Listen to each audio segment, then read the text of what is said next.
sail, and she would glide across the lake. The fastest of her days she'll fly again.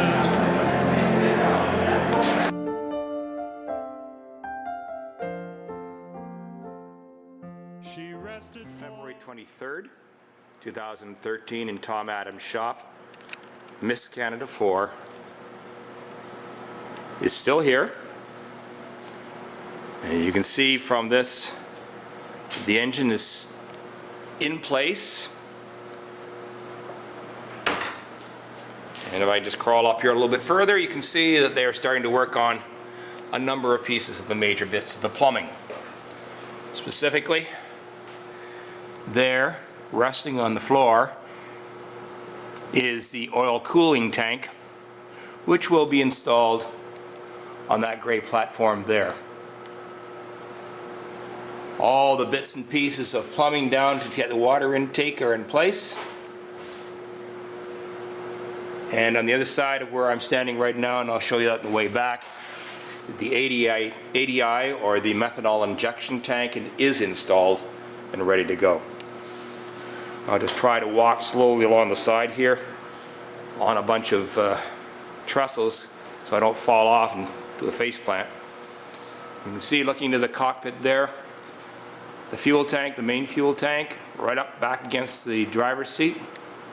And beside it is one of the two saddle tanks, cylindrical saddle tanks. Main saddle tank is 54 gallons. I think the cylindrical saddle tanks are something like 18 or 12 or something like that. And I'll turn it off now and just go to the back of the boat.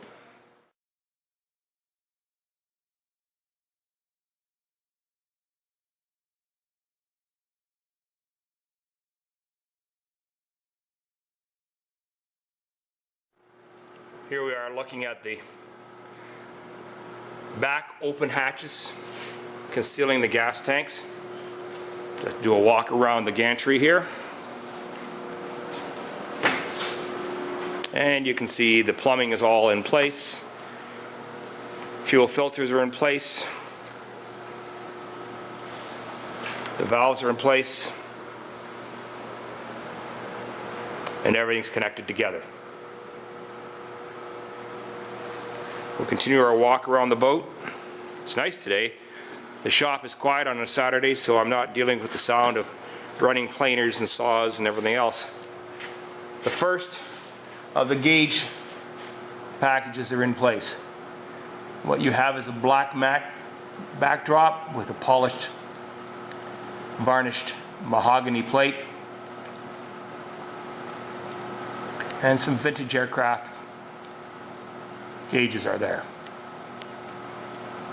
Try to get up there and get a better look at them in a second. Just continue the walk around. You can see the steering wheel, the original steering wheel there, has been refinished.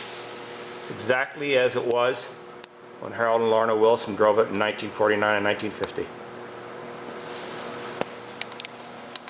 Just continue the walk around. Mr. Griffon, looking good as usual. Just love that name, Rolls-Royce. And now you can see off the side there in front of the black mat hanging on the side of the boat. I'll try to zoom in on it. You might be able to see a little bit of the ADI tank installed. That'll be a water methanol injection, which will be shot into the eye of the supercharger at over 110 miles an hour to give it that little kick in the pants that Harold Wilson described was a thrill without equal, I imagine. As you can see, all the cover boards on Miss Canada are now in. They have to be finished. One of the things that Tom is doing right now as a builder is he's working on having to polish up the decks.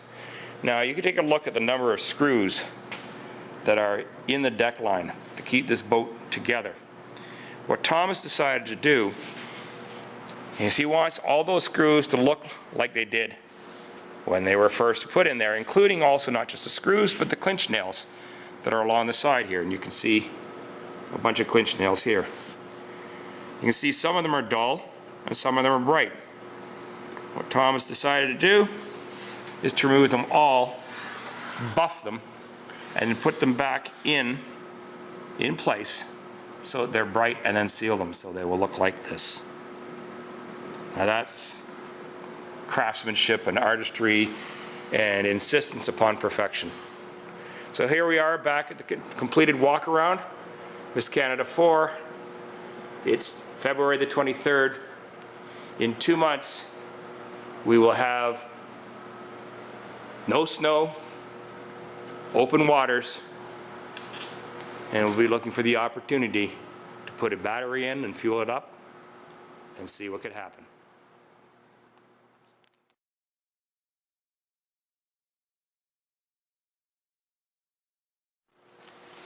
Here is the driver's side. They've taken a look at the steering wheel. And of course, on the mechanic's side, you won't see them all now, there are just 3 there, but through the steering wheel you can see some of the additional gauges. Those are the first 3 that will be in. There will be many more, including a series of switches to control the magnetos, starter switch, fuel prime switch, and then of course your full fuel flow switch. So there will be a raft of switches for the guy who's going to be sitting, or the lady who's going to be sitting in the mechanic's seat, to pay attention to. Down there on the floor is the template for the prop shaft covering scatter shield, which will probably be constructed of either steel or aluminum. And the prop shaft goes right underneath the seat. So, and what you're looking forward there at is the tail end of the gearbox. And this will all be done in the next couple of weeks.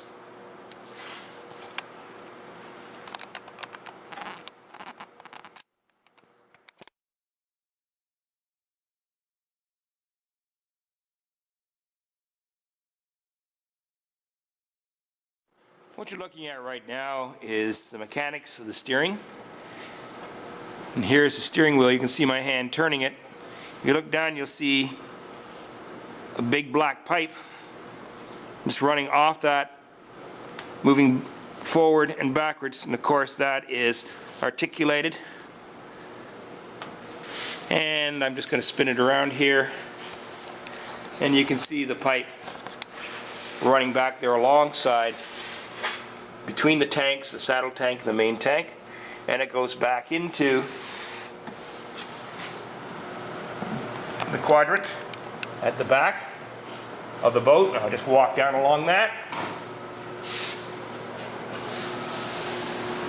And you can see the shaft right here going through the second last frame on the boat.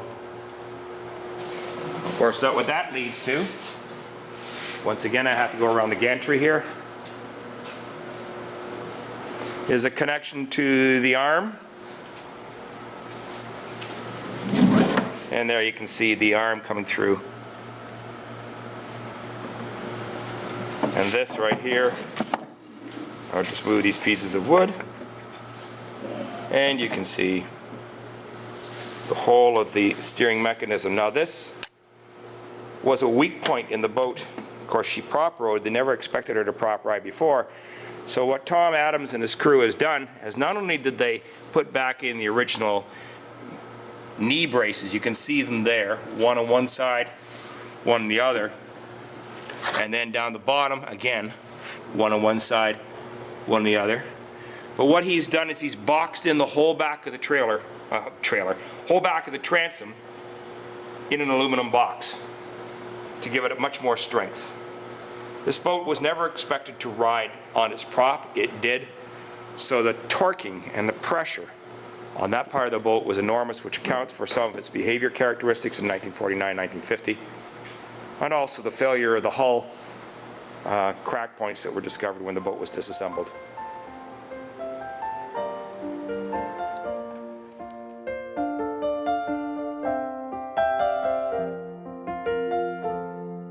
Her finish a little dull from all the years upon her hull, though the beauty of her form remains the same. Soon all of us will see the only place for her to be is to fly upon the water once again.